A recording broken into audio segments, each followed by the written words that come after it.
జయ శ్రీమన్నారాయణ. నేను మీ icon astrologer Gattupalli Suresh Babu. అయితే మనకి ఈ జీవన వ్యవస్థ ఈరోజు ఎలా ఉంది అంటే కనుక ఒకరికొకరి సంబంధం లేకుండా, ఒకవేళ ఉన్నా కూడా ఉమ్మడి కుటుంబంగా లేకుండా చిన్న చిన్న ఫ్యామిలీలతోనూ చిన్న చిన్న సంసారాలు ఏర్పరచుకొని ఈ జీవన శైలిలో పరిగెత్తేటువంటి జీవితాలు ఏర్పడిపోయినా ఉన్నాయి. దాంతోపాటు ఆప్యాయత, అనురాగం, ప్రేమ ఇలాంటివన్నీ కూడా, నమ్మకాలు ఇవన్నీ కూడా లేకుండా పోతూ ఉన్నాయి. పెద్దలంటే గౌరవం, మర్యాద ఇవన్నీ లేకుండా పోతూ ఉన్నాయి. మనంగా సంపాదించుకున్న పేరు, ప్రఖ్యాత, హోదా, డబ్బు ఇవన్నీ కూడా ఎక్కడ ఏమవుతుందో కూడా అర్థం కాకుండా పరిస్థితి ఏర్పడుతూ ఉంది. దానితో పాటు మరొకటి ఏంటంటే, ఇప్పుడు ఏం చెప్పాలనుకున్నాం అనేది చూద్దాం. అయితే అసలు మరొకటి ఏంటంటే కనుక వీటన్నిటితో పాటు ఈ రోజున ఉన్నటువంటి ఏదైతే బంధం, బాంధవ్యం, అనురాగం, ఆప్యాయత, దాంతో పాటు భార్య, భర్త ఇవన్నీ కూడా ఉన్నాయి. వీటిలో ఎంత విలువ ఉన్నది. ఒకప్పుడు మనకి పెళ్లి అనగానే 7 జన్మలు ఉండాలి అని చెప్పేసి సంబంధాలు చూసి, ఆ సంబంధాలు ఎన్నో రకాల సంబంధాలు చూసేసి మన అబ్బాయికి ఏదైతే సంబంధం కుదిరితే బాగుంటుంది, మన అమ్మాయికి ఏ సంబంధం కుదిరితే బాగుంటుంది, దీంట్లో మొదటిగా వారు అడిగేది ఏంటంటే 7 తరాలు చూస్తారు. వెనక 7 తరాలు, ముందు 7 తరాలు చూసేటువంటి జీవితం కొనసాగుతూ ఉంటుంది. అమ్మాయి తరపున బాగుందా, వారి ఫ్యామిలీ అంతా కూడా అన్యోన్యంగా, ఉన్నతంగా, భార్యలతో పాటు భర్తలు, భర్తలతో పాటు భార్యలు ఉన్నారా, ఇంట్లో ఏమైనా గయ్యాలీలు ఉన్నారా, ఏమైనా ఇబ్బంది పెట్టేవారు ఉన్నారా, ఇన్ని రకాలు చూస్తున్నారు. అబ్బాయి తరఫున కూడా వీరి వంశం వృద్ధి అవుతుందా, ఎలాంటి ఇబ్బందులు ఏమైనా కలుగుతున్నాయా, పిల్లలు బాగా సంతానం కలుగుతుందా, వీరి జీన్స్ అంతా కూడా ఎవరైనా 2-3 పెళ్లిళ్ళు చేసుకొని ఉన్నారా, ఎవరైనా దేశాల మేము పోయి ఉన్నారా, ఇవన్నీ కూడా ఆరా తీసుకొని 7 తరాల ముందు 7 తరాల వెనక్కి కూడా మనం చూసుకొని ఆ ఒక విధంగా పెళ్లి చేసే సాంప్రదాయం మనకి పూర్వకాలంలో ఉండేది. ఆ తర్వాత అది జనానికి బోరేసిందా, లేకపోతే కొత్తదనం కావాలనుకుంటున్నారో కానీ బంధాలు మార్పులు అనేది, బాంధవ్యాల్లో మార్పులు అనేది, ఒక బంధం ఏర్పడింది, ఎవరో తెలియని అమ్మాయి మన ఇంటికి వచ్చింది, ఎవరో తెలియని వ్యక్తి మన ఇంటికి వచ్చాడు అంటే వారి యొక్క విలువ అనేది ఈ రోజుల్లో లేకుండా పోయింది. దానికి ముఖ్యమైనటువంటి కారణం ఏమిటంటే డబ్బు, వ్యామోహం, అతిదృష్టి, అనావృష్టి, అంటే కోరికలు. అంటే ఇప్పుడు పేరెంట్స్కి కావచ్చు, పిల్లలకు కావచ్చు, వారు చదివినటువంటి చదువులకి తగ్గోడు రావాలని, ఇంకా మా అమ్మాయి చిన్నది, మా అబ్బాయి చిన్నదని, ఇలాగా ఆస్తులు బాగా ఉండాలని, టుంగుటియాల్లో ఊపాలని, అలాగా ఇంకా విదేశాల్లో స్థిరంగా ఉండాలి అని, ఇలాగ వారికి ఒక్కొక్క రకమైనటువంటి కోరికల వలన ఈ పిల్లల్లోనూ ఉన్నటువంటి అన్ని కోరికలు అణచడం అనేది పెద్దల సమస్య అయితే, కొంతమందిలో ఉండలేక ఈ పిల్లలు కూడా ఎవరైనా బాగుండి పిల్లలకి తెలియదు కాబట్టి కళ్ళకి నచ్చిన వారిని చేసుకోవటమా, మోహించడమా, లేకుంటే గనక ప్రేమించడమా చేసి పెళ్లిళ్ళు చూసుకునే విధానానికి మన జీవన శైలి మొదలైంది. దాని తర్వాత లివింగ్ రిలేషన్, అంటే ఒక బంధము, బాంధవ్యం లేకుండా లివింగ్ రిలేషన్ లాంటివి మొదలైనవి. ఇక రానున్న కాలంలో ఎలాంటి వైపరీత్యాలకి దారి తీస్తుందో కానీ తెలియదు. అంటే మనకి ఎక్కడైతే ప్రకృతికి వైపరీత్యాలు ఉంటాయో అదే రకమైన వైపరీత్యాలు బంధాలు, బాంధవ్యాల్లో కూడా కొనసాగుతూ ఉన్నాయి. ఇక కొన్ని రాష్ట్రాల్లో చూస్తే అసలు విలువలు, వాల్యూస్ కూడా లేకుండా పోతా ఉన్నాయి. మన తెలుగు రాష్ట్రాలు వీరు సైతం కూడా ఏంటంటే పిల్లలకి కోరికలు, ఆశలు ఎక్కువైపోవడం వలన, వారిలో ఈ యొక్క చైతన్యం ఎక్కువ వచ్చిందని అనుకుంటాం వలన, వారికి తెలియంది ఏమి లేదు అనుకోవడం వలన, పెద్దల యొక్క అనురాగం, ఆప్యాయతకి దూరం అవడం వలన, అలానే పెద్దలు చెప్పే మాట వినకపోవడం వలన, వీరే గొప్ప అని అనుకోవడం, ఎవరి మాట వినకపోవడం వలన ఇలాంటి తప్పుదాయాలు కొన్ని అయితే కొనసాగుతూ ఉన్నాయి. దాంట్లో ముఖ్యంగా రెండో పెళ్లి, అంటే అసలు రెండో పెళ్లి అని చెప్పడానికి కూడా లేదు. కాకపోతే మొదటగా ఏర్పడినటువంటి జన్మించిన తర్వాత మొదటిగా వేరే ఒక సంబంధం ఏర్పడి తోడుగా ఉండేసి, అండగా ఉండేసి, ఎవరైతే ఉంటారని చెప్పి ప్రమాణ పూర్తిగా చేసుకునే వాటి పెళ్లి ఏది బాంధవ్యం కలుపుతుందో అది వదిలేసి ఇప్పుడు లివింగ్ రిలేషన్, రెండో సంబంధాలు, మూడో సంబంధాలని లేకుండా ఇంకా విచ్చలవిడితనంతో ఏర్పడేసి ఆడవారికి, మగవారికి సందేశ దూరంలో కూడా లేకుండా ఎవరు దొరికితే వాటితో సంబంధాలు ఏర్పంచుకొని వాల్యూస్ అనేది రోడ్డు మీద పెట్టేసి వీరికి ఈ రోజు గడిచిపోయిందా చాలు అనే పరిస్థితులకు ఏర్పడినటువంటి కాలం కూడా మనకి కొంతగానో ఉన్నది. ఇవైతే దాని గురించి ఒకసారి మనం చూసినట్టయితే గనక దాంట్లో మనం మొదటి పెళ్లి అనేది చేసుకున్న తర్వాత ఆ ఒక వైపరీత్యాలు వచ్చి భార్యలో తప్ప, భర్తలో తప్ప, పెద్దలో తప్ప, పిల్లలో తప్ప జరిగిపోవడం వలన దాని తర్వాత ఏర్పడేటువంటి సంబంధాలని రెండనే అంటాం మన దౌర్భాగ్యానికి. ఆ తర్వాత ఎన్నున్నా మనం రెండు కింద భాగిస్తాల్సి వస్తుంది, ఎందుకంటే మొదటిది చెడిపోద్ది కాబట్టి. అలానే ఎవరి జాతకంలోనైనా అసలు రెండో పెళ్లి అనే దానికి ఎలా ఏర్పడుతుంది, కొంత చైతన్యం రావడం కోసమైనా మనం ఒక్కసారి పరిశీలిద్దాం. దీంట్లో ముఖ్యంగా అసలు రెండో పెళ్లి అనేది ఎలాంటి జాతకులకి, రెండో పెళ్లి అనేది ఏ జాతకంలో ఎలాంటి నక్షత్రము ఎలాంటి గ్రహము ఏ స్థానంలో ఉండడం వల్ల రెండో పెళ్లి వ్యామోహం కానీ, రెండో పెళ్లి అవకాశం కానీ, రెండో పెళ్లి చేసుకునేటువంటి విధానం కానీ కనిపెడుతుంది. అసలు రెండో పెళ్లి లేకుండా రిలేషన్షిప్ ఏమైనా ఉన్నాయా, ఎలా కనిపెట్టొచ్చు, ఎలా గమనించవచ్చు, వీరిని మనం ఎలా పసిగట్టొచ్చు, ఎలా అరికట్టొచ్చు, దీనికి పరిష్కార మార్గం ఏంది ఒకసారి మనం గమనిస్తే గనక ఆ విషయంగా మనం రాసుల పరంగా ఇప్పుడు ద్వాదశ రాసుల్లో ఏ రాశి వారికి ఎలా ఎలా స్థానాల్లో ఉంటే రెండో పెళ్లి జరుగుతుంది, వారికి విజ్ఞాన నిమిజ్ఞాలు ఏంటి, వారి యొక్క పరిహార మార్గాలు ఏంటి, ఇవి ఒకసారి మనం పరిశీలిద్దాం. అలానే మనకి ద్వాదశ రాసుల్లో ఒకటి వృషభ రాశి. ఈ వృషభ రాశి వారికి రెండో పెళ్లి యోగం. అంటే మొదటి పెళ్లి కావలేదు రెండో పెళ్లి ఏంటి గురుగారు అంటారేమో, మొదటి పెళ్లి అయిన వాళ్ళకి రెండో పెళ్లి ఉంటుంది కదా. ఒకవేళ మీకు ఏదైనా లవర్ ఉన్నా, ఎఫైర్స్ ఉన్నా, లవ్ ఫెయిల్యూర్ అన్నా సెకండ్ చేసినది రెండో పెళ్లి అంటారండోయ్. అయితే మీకు ఎలాంటి లవ్ అఫేర్ స్కూల్లో ఉన్నా, కాలేజీలో ఉన్నా, వాళ్ళు దూరం అయిపోయినా రెండోసారి మీకు బాధ్యత కానీ బంధం కానీ ఏదైనా ఏర్పడిందంటే అది రెండో దాని కిందే సంబంధం. అది మన సనాతన ధర్మంలో రాసి ఉన్నది, అది మన యోగాల్లో కూడా రాసి ఉన్నది, మనకి ఎన్నో గ్రంథాల్లో ఉన్నది. ఒకసారి ఒకరి మీద కన్నేసాము, ఒకరిని వ్యామోహించాము, మోహించి ఉన్నాము, ఒకరిని మనం అనుకున్నాము మన బాధ్యతగా, మన అమ్మాయి కానీ మన అబ్బాయి కానీ అనుకున్నాము అంటే గనక అది కాకుండా రెండో వైపు చూసాము అంటే ఖచ్చితంగా రెండో కిందే వస్తుందండి అది. కాబట్టి ఆ రెండో దానికి వృషభ రాశి వారికి ఎలా వస్తుంది అంటే గనక, వారికి మొదటిగా మనం చూసినట్టే కనుక పెళ్లి అనగానే పురుషుల్లో చూసేది 7వ స్థానం, స్త్రీలో చూసేది 6వ స్థానం. కాబట్టి 6వ స్థానానికి బలంగా ఏ గ్రహాలు ఉన్నాయి, 7వ స్థానానికి బలంగా ఏ గ్రహాలు ఉన్నాయి చూసుకోవాలి. అలానే పురుషుల్లో అయితే గనక ఈ వృషభ రాశి కాబట్టి వృషభ రాశి వారికి గురుబలం ఎక్కడుంది, గురువు ఏ స్థానంలో ఉన్నారో చూసుకోవాలి. దశ అంతర్దశలు పెళ్లి స్థానానికి వచ్చేటప్పటికి దశ అంతర్దశలు ముఖ్యంగా మొదటిగా పెళ్లి సంబంధం చూసుకునే దానికి కానీ, పెళ్లి చేసుకునే దానికి కానీ, ఎఫ్ఐఆర్స్ పెట్టుకునే దానికి కానీ, లేకుంటే కనుక మొదటిసారిగా ఎవరైనా ప్రేమించేదానికి కానీ మగవారిలో అయితే కనుక ఖచ్చితంగా గురువు ఎక్కడ ఉన్నారు, ఆ గురు స్థానానికి సంబంధించి ఏంటంటే ఎఫ్ఐఆర్స్ ఉంటే కనుక అట్రాక్షన్ అనేది ఒకటి ఉంటుంది. ఎఫ్ఐఆర్స్ అన్నా కూడా అట్రాక్షన్, వీరు బాగున్నారు అనేది అట్రాక్షన్. ఈ అట్రాక్షన్ మనకి ఉండాలంటే కనుక అందులోనూ వృషభ రాశి వారికి 4వ స్థానంలో గురువు ఉన్నా, 6వ స్థానంలో శుక్రుడు ఉన్నా ఈ యొక్క అట్రాక్షన్ అనేది ఏర్పడుతుంది. అలానే ఎదుటి వాళ్ళకి నచ్చడం, మనం ఎదుటి వాళ్ళకి నచ్చడం, ఎదుటి వాళ్ళు మనకు నచ్చడం అంటే అట్రాక్షన్ అంటారు. ఇవి లాంగ్ టర్మ్ జర్నీ నడవు. దీన్ని వీరు తెలియక వీరు ఏమనుకుంటారు అంటే ఎఫ్ఐఆర్స్ అనుకుంటారు, లవ్ చేస్తాను అనుకుని బాధపడుతూ ఉంటారు చాలా మందిని. కానీ ఇది కేవలం అట్రాక్షన్ మాత్రమే. అలానే శని 8వ స్థానం కానీ 9వ స్థానం కానీ 4వ స్థానం ఉన్నారు అంటే ఆ లవ్ కాస్త అట్రాక్షన్ కాస్త త్వరగానే ముగిసిపోతుందని అర్థం. ఇక మనసు పెట్టి ఆలోచించకూడదు వాటి మీద. ఇక తర్వాత పెళ్లి కాడికి వస్తారు. పెళ్లి దగ్గరికి వచ్చేటప్పటికి మగవారిలో అయితే కనుక 6వ స్థానంలో శుక్రుడు ఉండి 8వ స్థానంలో రవి ఉండడం, లేదా రవి మహర్దశ కేతు అంతర్దశ నడవడం వలన వారికి పెళ్లి యోగం అనేది ఏర్పడుతూ ఉండిద్ది. అలానే శుక్రుడు కానీ కుజుడు కానీ 6వ స్థానంలో ఉండి శుక్రు బలం ఉండి వారి మీద గురుబలం 9వ స్థానంలో గురుబలం ఉంటే కనుక వారికి పెళ్లి యోగం అనేది ఉంటుంది. అదే స్త్రీలు అయితే కనుక 2వ స్థానంలో కేతువు గాని, 2వ స్థానంలో శుక్రుడు గాని, 9వ స్థానంలో కేతువు గాని, 9వ స్థానంలో బుధుడు లేదా గురువు గాని ఉంటే వారికి గురుబలం వచ్చి పెళ్లి గడులు మొదలవుతాయి. ఇది దశాంత దశలు అయితే కనుక రవి కానీ కుజుడు కానీ లేదా బుధుడు కానీ దశాంత దశలో నడుస్తున్నప్పటికీ వారికి సంబంధాలు కుదిరేదానికి ఆస్కారం ఉంటుంది ఆడపిల్లల్లో. కాబట్టి ఇలాంటి సమయంలో కాకుండా వేరే సమయాల్లో పెళ్లి సంబంధం కుదిరి చేశారు అంటే కనుక వారికి ఖచ్చితంగా రెండో పెళ్లి అయ్యేటువంటి యోగం ఉంటుంది. గత కొన్ని సంవత్సరాల్లోనే అవుతుంది, ఎక్కువ కాలం కూడా లేకుండా.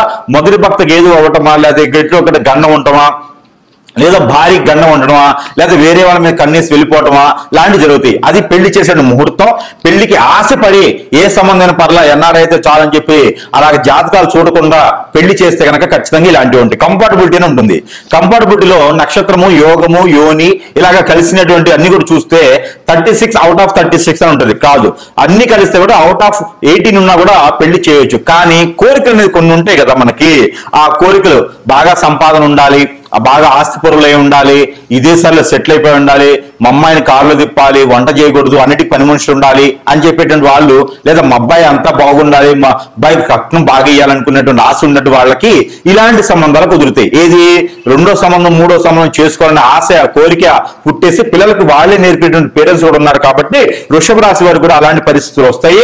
ఎందుకంటే వృషభ రాశి వారు గారాభంగా పెరుగుతారు, ఎదుటి వాళ్ళంటే అట్రాక్షన్ ఉంటుంది, ఎదుటి వాళ్ళ మీద కూడా అట్రాక్షన్ ఉంటుంది, కాబట్టి ఆ విధమైనటువంటి విధాలు ఉంటాయి. కాబట్టి ఒకవేళ భార్య ఏదైనా ఇబ్బంది అయినా, భర్త ఏదైనా ఇబ్బంది అయితే కూడా వారికి మళ్ళీ రెండో సంబంధం 33 సంవత్సరాలకి ఏర్పడుతుంది, వాళ్ళకి దశాంతర దశల్లో మళ్ళీ కూడా. కాబట్టి ఈ విధమైనటువంటి విధానాలు కాకుండా మా భర్త దూరమయ్యారు, భార్య దూరమైంది అనుకున్న వారు ఎవరైతే ఉంటారో ఈ పరిహారం చేసుకుంటే ఖచ్చితంగా అదృష్టవంతులు అవుతారు. ఇక లేదు కాదు అనుకుంటే గనక రెండో వారు పెళ్లి చేసుకోవాలి, ఏదైనా ఎఫ్ఐఆర్ పెట్టుకోవాలి అనుకుంటే వారిలో దశ వచ్చేసి బుధుని దశ కావాలి.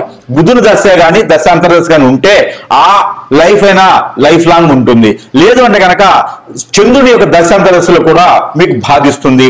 అలానే మీ యొక్క గోచార ప్రకారంగా చూసుకున్నప్పుడైతే కనుక రాహువు గాని కేతువు గాని లేకపోతే కనుక కుజుడు ఈ యొక్క దశాంతర దశలో కూడా మీకు రెండో పెళ్లి యోగం అనేది ఉంటుంది, స్త్రీ పురుషులు ఇద్దరిలోనూ. కాబట్టి ఆ విధంగా చేసుకొని స్వశశామలంగా ఉండేదానికి ఆస్కారం ఉంటుంది. మరోవైపు కన్నేయకుండా వారినైనా బాధ్యత పూర్తిగా చూసుకుంటే వాల్యూస్ కాపాడుకునే విధంగా ఉంటారు. పేరు ప్రఖ్యాత హోదా డబ్బు అన్ని కూడా మీకు కలిసి వచ్చే విధంగా ఉంటుంది. అలా కాదు గురువు గారు, మాకు చాలా ఇబ్బందులు ఉంది, మా భార్య దూరం అవుతుంది, ఎందుకో తెలియట్లేదు, నాలో మార్పులు వచ్చేసినాయి, నేను మార్చుకుంటాను అనుకునే ఎవరైనా ఉన్నారు, మా భర్త దూరం అయ్యారు, నాలో తప్పు ఉంది, నేను మార్చుకుంటాను అనుకున్న వాళ్ళు ఖచ్చితంగా నా భర్త నాకు కావాలి, నా భార్య నాకు కావాలనుకునే వాడైతే ఈ యొక్క చివరిలో చెప్పినట్టు పరిహారం మీరు పాటించినట్టయితే కనుక ఈ పరిహారం చేస్తే ఖచ్చితంగా మీ భార్య ఎన్ని సంవత్సరాల దూరమైన మీ దగ్గరికి వస్తుంది, భర్త దూరమైన మీ దగ్గరికి వస్తారు. కాబట్టి ఈ రకమైన పరిహారం చేసుకొని అదృష్టవంతులు అవ్వండి, ఒకే ఫ్యామిలీని పోషించుకోండి. జై శ్రీమన్నారాయణ. అయితే మనకి ఏదైతే పరిహారాలు ఉన్నాయో ఈ రాశి వారు కనుక ఈ పరిహారం చేసుకున్నట్లయితే ఖచ్చితంగా ఏదైతే భర్త దూరమవుతున్నాడు అనేటువంటి భారం తగ్గేటువంటి దానికి సపోర్ట్ ఉంటుంది. అలానే భార్య దూరం అవుతుంది, పిల్లలు ఒంటరైపోతున్నారు అనుకున్న వారికి అయితే ఖచ్చితంగా ఈ పరిహారం పనికొస్తుందని అయితే నేను అనుకుంటున్నాను. అయితే ఏం చేయాలంటే కనుక మీ భార్యది కావచ్చు భర్తది కావచ్చు పేరు సపోజ్ ఎంతైతే పేరు ఉంటుందో దాన్ని ఇంగ్లీష్ లెటర్స్ లో మీరు చూసుకోండి.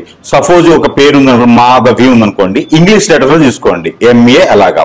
అలా తీసుకున్నటువంటి పేరు ఏదైతే ఉందో మీకు తామర గింజలు దొరుకుతాయి, ఈ లోటస్ సీడ్ అంటారు. ఈ తామర గింజలు తెచ్చుకొని మీ వైఫ్ పేరులో ఎన్నైతే లెటర్స్ ఉన్నాయో లేదా మీ ఒక హస్బెండ్ పేరులో ఎన్నైతే లెటర్స్ ఉన్నాయో ఆ లెటర్స్ కి 7 గింజలు ఎక్స్ట్రా కావాలి, 7 సీడ్స్ ఎక్స్ట్రా కావాలి.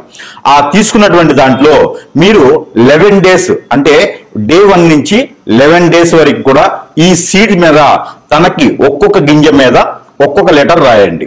రాసేసి దాంట్లో ఆముదమో కిరోసినో పెట్రోలో డీజిలో లేకపోతే గనక నువ్వుల నూనె కోకోనట్ ఆయిల్ వీటిల్లో తడపండి, ఒక పేపర్లో పెట్టి తడిపేసేయండి. ఇది మీరు ఇంట్లో చేస్తే ఈ చేతికి మట్టి అంటుకుంటుంది, అంటే చేతికి ఈ పొగ గాని మంట గాని అంటుకుంటుంది. ఎక్కడైనా దూరంగా చేసే ప్రయత్నం చేయండి. ఇంట్లో ఇవి ఏం చేయాలంటే ఒక్కొక్క లెటర్ మీద ఒక్కొక్క పేరు రాసిన తర్వాత అవన్నీ కూడా ఒక 7 గింజలు ఎక్స్ట్రా తీసుకొని ఒక పార్సల్ చేసి దాంట్లో ఈ ఆయిల్ వేసి కనుక కాల్చివేయండి. ఇది ఉదయం సాయంత్రం సమయంలో చేయొచ్చు. రోజుకొక్కసారి చేసినా కూడా తను వేరే వాళ్ళకెళ్ళి చూడకుండా, తను వేరే లైఫ్ కి వెళ్లకుండా, తను వేరే పెళ్లి వేరే స్త్రీ వైపు చూడకుండా కూడా మీకు సానుకూలమైనటువంటి వాతావరణం కనబడుతుంది. మరొకటి ఏంటంటే కనుక ఇలా చేస్తూ 11 రోజులు దానితో పాటు తన యొక్క ఫోటో ఏదైతే ఫోటో ఉంటుందో దాన్ని A4 సైజ్ లో 4 సైజ్ అంటే 4/6 అనేటువంటి సైజు ఉన్నటువంటి ఫోటో ఏదైతే ఉంటుందో ఆ ఫోటో కింద 4 నిమ్మకాయలు పెట్టండి. ఒక్కొక్క మూలను ఒక్కొక్క నిమ్మకాయ పెట్టాలి. స్త్రీ అయినా పురుషుడైనా భార్య అయినా భర్త అయినా ఎవరైతే దూరం అయితే తట్టుకోలేకపోతున్నారో వారు చేయవచ్చు. అయితే ఈ యొక్క 4 నిమ్మకాయలు అనేది ఫోటో కింద పెట్టాలి. ఆ ఫోటో పై వైపున గుండు సూది గుచ్చాలి. ఎలాగా? ఫోటోకి నిమ్మకాయకి మధ్యన పైన గుండు సూది గుచ్చాలి. మన మంచానికి కోళ్ళులాగా ఉండేటువంటిది నిమ్మకాయలు, పైన ఉండేటువంటిది మంచము. తర్వాత ఫోటోకి అలా గుచ్చితే సీలలాగా గుండు సూది గుచ్చండి. ఆ గుచ్చిన దానిపైన పసుపు గంధము కుంకుమ ఈ 3 కూడా కలగలపండి. కలగలిపి దాంట్లో పొడి చున్నం అని దొరుకుతుంది, ఆ చున్నం కూడా దాంట్లో కలపండి. కలిపిన తర్వాత మీకు అత్తిపత్తి ఆకు అని ఉంటుంది, లేదా టచ్ మీ నాట్ అంటారు. ఆ ఆకు పౌడర్ కూడా కలపాలి. ఆ మిశ్రమం అంటే ఒక్కొక్క టీ స్పూన్ కలుపుకోండి. కలుపుకున్న తర్వాత మీకు ఒక చిన్న మంత్రం ఉంటుంది. అది ఎవరికి వాళ్ళకి చెప్పేదానికి కాదు. స్క్రోలింగ్ మీద కనిపించే నెంబర్కి ఫోన్ చేస్తే ఆ నెంబర్ అనేది చెప్తాము. ఆ మంత్రం అనేది చెప్పడానికి ఉంటుంది. అయితే ఈ యొక్క ఫోటో మీద ప్రతిరోజు కూడా ఏ రూమ్ లో అయినా ఏ గదిలో చేసుకోవచ్చు, వాష్రూమ్ తప్పితే. మనం పడుకునే పోయే ముందు నేను ఇచ్చేటువంటి మంత్రాన్ని ఒక 713 సార్లు 719 సార్లు మీ పేరుని బట్టి చదవడం అనేది ఉంటుంది. ఆ మంత్రం చదివిన తర్వాత నేను చెప్పినటువంటి ఇంగ్రీడియంట్స్ కలిపినటువంటి పౌడర్ ని ఆ ఫోటో మీద చల్లాలి 21 రోజున. ఇలా చేసినట్టయితే కనుక భర్త దూరమైన వారు దగ్గరికి రావడం, ఆ ఉన్నటువంటి రిలేషన్స్ కావచ్చు, సెకండ్ మ్యారేజ్ థర్డ్ మ్యారేజెస్ కావచ్చు, ఇవన్నీ కూడా వెళ్ళిపోయేసి దగ్గర అవడం. భార్య ఏదైనా వేరే చెప్పు చెప్పులోకి వెళ్ళిపోయినా, వేరే మాట విని ఆశతో కోరికతో బయటికి వెళ్ళిపోయిందన్నా కూడా ఆవిడ కూడా మీకు తిరిగి మళ్ళీ వచ్చేదానికైతే అవకాశం ఉంటుంది. ఖచ్చితంగా ఈ పరిహారం చేసి చూడండి. మరొక పరిహారం, అలానే భార్యాభర్తలు దూరమైనందు వలన మీకు చిన్న చిన్న పరిహారాలతో కూడా వాడు దగ్గరయ్యేదానికి అవకాశాలు. అలానే భార్య భర్త అయిన రెండో పెళ్లి వైపు వెళ్లకుండా ఏ బాధ వచ్చినా ఏ బంధం వచ్చినా కట్టుబడి బాధ్యత ప్రకారంగా ఉండేలాగా ఉండాలి అనుకుంటే గనక ఖచ్చితంగా ఈ యొక్క పరిహారం చేసినట్టయితే ఖచ్చితంగా మీకు అదృష్టం అనేది ఉండొచ్చు. అది ఏమిటంటే కనుక మనకి కాటన్ సీడ్ అంటారు, పత్తి గింజలు. ఈ పత్తి గింజలు ఏవైతే ఉన్నాయో తన పేరుని తలుచుకుంటూ నాకు నా భర్త రావాలి, నాకు నా భార్య నాకు దగ్గర అవ్వాలి అని తలుచుకుంటూ ఎక్కడైనా సమీప దూరంలో గురువు గారు ఉంటే సంప్రదించండి. వారు ఏదైనా పరిహారం చేస్తే చేయండి. లేదు అంటే కనుక ఈ రకమైనటువంటి పరిహారం ఖచ్చితంగా చేసుకుంటే మీకు 41 రోజుల్లో ఫలితం అయితే లభిస్తుంది.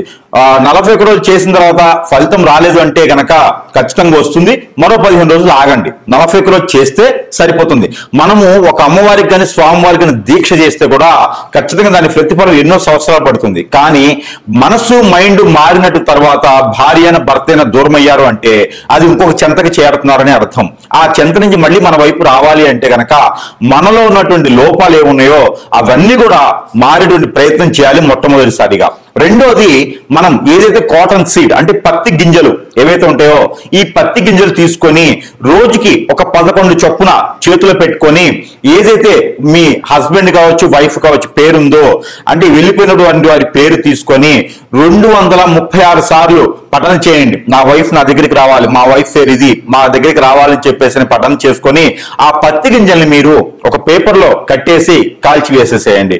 ఏ రోజుకి ఆ రోజు ఈ పని చేయాలి. మరొకటి, తెల్ల ఆవాలు అని దొరుకుతాయి. ఈ తెల్ల ఆవాలు గసగసాలు అవొక టీ స్పూను ఇవొక టీ స్పూను తీసుకొని మీరు మీ చుట్టూతా దిష్టి తీసేసుకొని ఆ దిష్టి తీసుకుని చేతిలో పెట్టుకున్న తర్వాత నా వైపు నా దగ్గరికి రావాలి, నేను చేసిన తప్పులే ఉంటే క్షమించాలి, నేను మళ్ళీ అలాంటివి చెయ్యను అని చెప్పేసి అని మనస్ఫూర్తిగా మీ కులదైవానికి ఇష్టదైవానికి కొలుచుకొని కనుక మీరు ఏదైనా మీకు నచ్చినటువంటి అమ్మవారికి స్వామివారికి ముడుపు మొక్కుబడి చేసుకొని కనుక మీరు ఈ ఆవాల్ని ఈ యొక్క గసగసాల్ని పెనం ఉంటుంది కదా ఇంట్లోను, ఆ పెంక మీద లైట్ గా ఏమి వేయకండి, ఆయిల్ లాంటి ఏమి వేయకుండా ఆ మూకుడు మీద లైట్ గా ఫ్రై చేసేసి పడివేయండి.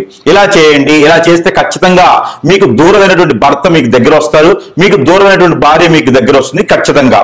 ఈ తర్వాత వచ్చేసి మీకు చిన్న దువ్వ ఉంటుంది, మనకి బయట దువ్వ ఉంటుంది. దువ్వ అంటే మనకి బయట మట్టిలోని జల్లెడ పెట్టినటువంటి దువ్వ మెత్తగా పౌడర్ లా ఉంటుంది. అదొకటి తీసుకొచ్చుకొని మనకి చిన్నప్పుడు చదువుకున్నటువంటి పలకలు ఉంటాయి. మనకి ఒకప్పుడైతే మట్టి పలకలు ఉండేవి, ఇప్పుడు ప్లాస్టిక్ పలకలు ఉంటూ ఉన్నాయి అన్నమాట. పలక అంటే మనం రాసేటువంటి బోర్డు, అలాంటి పలక తీసుకొచ్చుకొని దానిపైన మీ యొక్క శ్రీమతి పేరు కానీ మీ యొక్క భర్త పేరు కానీ రాసుకోండి. ఎవరైతే దూరమయ్యారో వారి పేరు రాసి ఆ దువ్వ ఏదైతే ఉందో దానిపైన పోయండి. దానిపైన పోసి 3 రోజులు మీ మంచ కింద పెట్టేసేయండి, ఏదైనా కవర్లో పెట్టేసి. ఆ తర్వాత ఆ దువ్వ దాని మీద ఉంచేసి మీరు కళ్ళు మూసుకొని కళ్ళకి గంతలు కట్టుకొని ఆ దువ్వని ఊదండి. చేత్తో దువ్వను ఊదాలి. ఆ 3 రోజులు కూడా ఒక రాగి పాత్రలో నీరు పెట్టేసి దాంట్లో ఒక లోటస్ పువ్వు వేసేసి ఆ ఒక నీరు పెట్టినటువంటి పాత్రని మనకి గడప లోపల నుంచి బయట వైపు, బయట నుంచి లోపల వైపు చూసేటువంటి విధంగా చూసుకోండి. లోపల నుంచి బయట వైపు వస్తూ ఉంటే కుడి వైపున ఉండాలి. కుడివైపున పెట్టేసి దాని మీద ఒక మూత వేయండి, లోటస్ పువ్వు పెట్టేసి. ఇలా చేసినట్టయితే కనుక మీకు ఎన్నో సంవత్సరాల క్రితం దూరమైన భర్త కూడా మీ దగ్గరకు వచ్చేదానికి ఉంటుంది. భార్య కూడా మీకు నుంచి దూరం అయితే కూడా వస్తుంది. అలా కాదు గురువు గారు, మాకు దూరం అయితేనే చాలు అనుకుంటే ఇంక ఈ రెమెడీస్ అని మీ పని చేయవు. దూరమై బాధపడే వాళ్ళు, పిల్లలు భార్య, పిల్లలు భర్త ఇబ్బంది పడే వాళ్ళు ప్రతి ఒక్కరు కూడా ఈ పరిహారంలో ఏ ఒక్కటి చేసినా కూడా మీకు ఖచ్చితంగా వారే దగ్గరికి వస్తారు. లేదు మాకు దూరం అయితేనే బాగుండు, ఇవన్నీ మాకు వద్దు అంటే కనుక ఆల్రెడీ దూరం అయినారు కాబట్టి ఈ పరిహారాలు మీకు అవసరం లేదు. ఇలాంటి పరిహారాలు చేసుకొని దూరమైన భర్తను దగ్గర చేసుకోండి, దగ్గరైన భర్తను దూరం చేసుకోండి. కాబట్టి ఇలాంటివి చేసుకుని అదృష్టవంతులు అవ్వాలి. పిల్లలు పెద్దలు అందరూ కూడా భార్యాభర్తలు అన్యోన్యంగా ఉండడానికే నా ఆలోచన. అలా ఉంది అంటే కనుక సంఘంలో గౌరవులు, మర్యాదలు, ఆప్యాయతలు, అనురాగాలు, పెద్దల దగ్గర ప్రతిష్టలు అన్ని వస్తాయి. డబ్బు వస్తుంది, జాబ్ వస్తుంది, పలుకుబడి, పేరు, ప్రఖ్యాత, హోదా అన్ని కూడా మనకు సొంత చేరుతాయి. కాబట్టి ఇలాంటి పరిహారాలు చేసుకొని ఉమ్మడి కుటుంబంగా ఉండాలని నా కోరిక. జై శ్రీమన్నారాయణ.